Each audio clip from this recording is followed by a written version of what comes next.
I was scared about drowning in my own pee. So it was one at a time? Earth just filled that entire, it was. Holy shit, by yourself. And he goes outside. First commercial spacewalk. It was. What are they doing out there? I mean, that's a lot of anticipation. Dude, I wasn't scared. I was scared about drowning in my own pee. I peed 8 times because we went delay after delay for weather. And I couldn't hold it. So we wear these, they're called MAGs, maximum absorbency garment. Depends. And I went 8 times and I'm drenched and I'm freezing. I got trench foot. It's just like pooling. And it's like I'm in the middle of this and I'm freezing my butt off, shaking. I'm literally just shivering. I'm like, let's just get to space so I can get into some warm clothes. And then I'm thinking to myself, zero gravity. Is this gonna float up into my helmet? You can just see the headline now. Astronaut drowns in his own tang. I don't know. So that's what was going through my mind during this launch phase. So the spacewalk. Mm-hmm. So this was. I mean, that had to scare the shit out of you, right? Yeah, I think getting down to vacuum. Especially looking out into nothing. That was, the fear came before that. And it was as you started to go down to vacuum. Because this suit, it's the only spacesuit that is a single panel of a visor. This iridium, whatever, glow, gold plated kind of thing. It is the only suit that is a single layer. You know, the EMU suits they wear, they're multi-layered and, different shades and stuff like that. So it's literally just this thin between you and death, because if you lose pressure, pray that it's a slow leak and you can repressurize the capsule in time, but. Probably not. Yeah, I didn't want to think about that too much. But you're watching the one on the HUD, because that's your suit pressure, and it should be additional 5 psi/d above whatever the capsule is. So if we're at like 10, I hope I'm reading 15, and then as it comes down, eventually I see 5, and I know the capsule, we're in a vacuum. So we can just simply open the hatch. And so that is just and then it's just this whole compartmentalized, the box breathing, because you're in this confined space. And if you're claustrophobic at all, I mean, there were events in training where you're playing along with the scenario and you're rushing around because something happened is, an emergency situation, and the visor is down and it's 12 layers thick. And the idea is to retain your heat. But that is a huge concern, because at some point you cross a threshold where your body can't cool itself anymore. You're just going to cook inside the suit because it can't cool fast enough. The airflow isn't that great. There's some vents right here on just right by the visor and the gas from the umbilical. But if you catch yourself overheating too fast, it's a point of no return kind of feeling. And you start to have this hyperventilation feeling because you're just trying to calm yourself down. And so you would experience this in training because you're jumping all around and you're at 1G having to fight the pressure of this suit, and it's just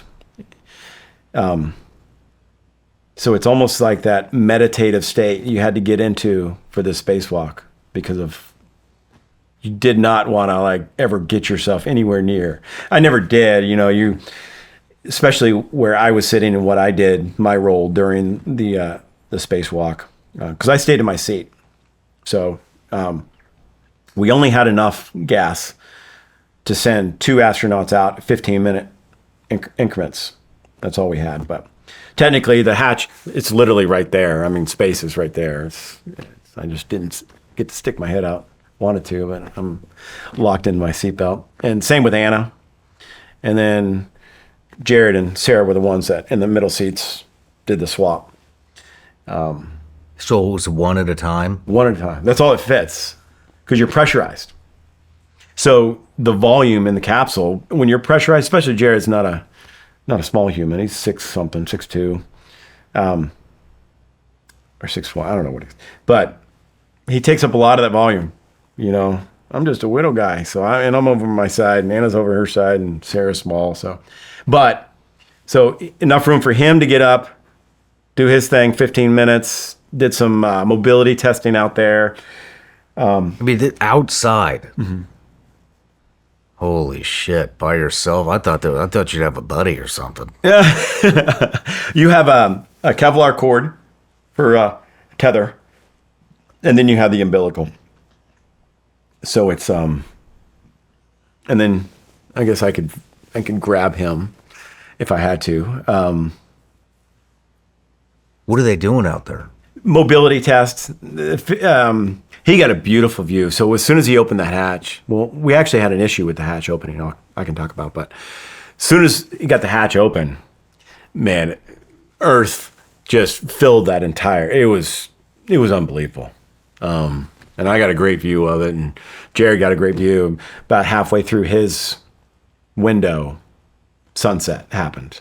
So it got all black. So Sarah actually went out and it was just black. We were in the eclipse of the planet. So it's pretty dark when she went out.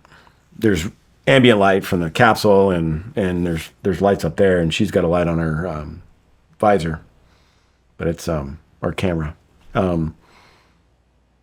But the hatch, so our protocol was Jared is going, once we get down to vacuum, everything's good, he's going to unlock it, break the seal, get out of the way, and it's going to be automated because they were concerned about him exerting too much force and generating heat, and that was a big concern.